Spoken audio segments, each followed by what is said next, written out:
গাজায় যুদ্ধবিরতি এবং জিম্মি মুক্তির লক্ষ্যে কাতারের রাজধানী দোহায় আলোচনার সময় ইসরায়েল যে নতুন শর্ত দিয়েছে তা প্রত্যাখ্যান করেছে হামাস।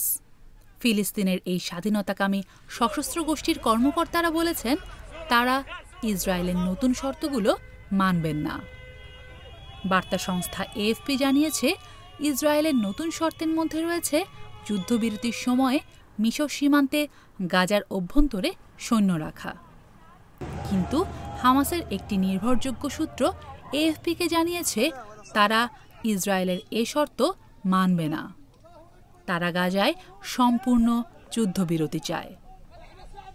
হামাসের কর্মকর্তারা বলেছেন গাজা থেকে ইসরায়েলি সেনাদের সম্পূর্ণরূপে প্রত্যাহার করতে হবে। মিশর সীমান্তে বা অন্য কোনো সীমান্তেও ইসরায়েলি সৈন্য রাখা যাবে না।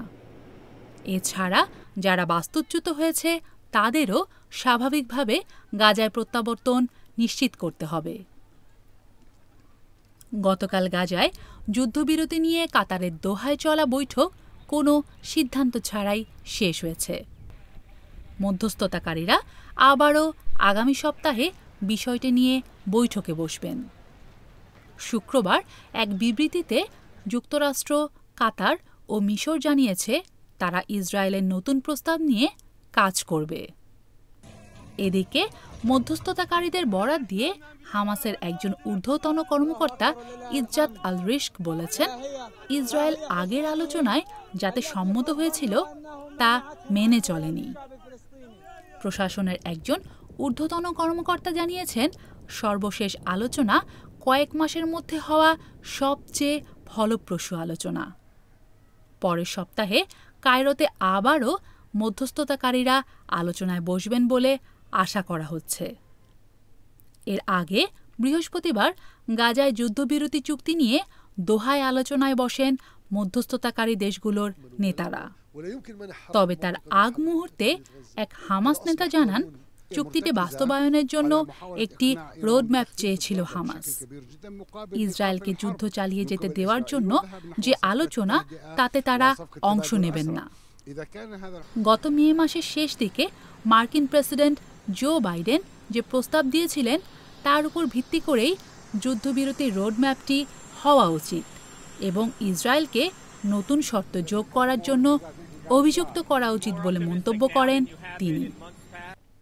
তবে ইসরায়েলের প্রধানমন্ত্রী বেনিয়ামিন নেতানিয়াহু অভিযোগ অস্বীকার করে বলেন হামাসই শর্ত পরিবর্তনের দাবি করেছে।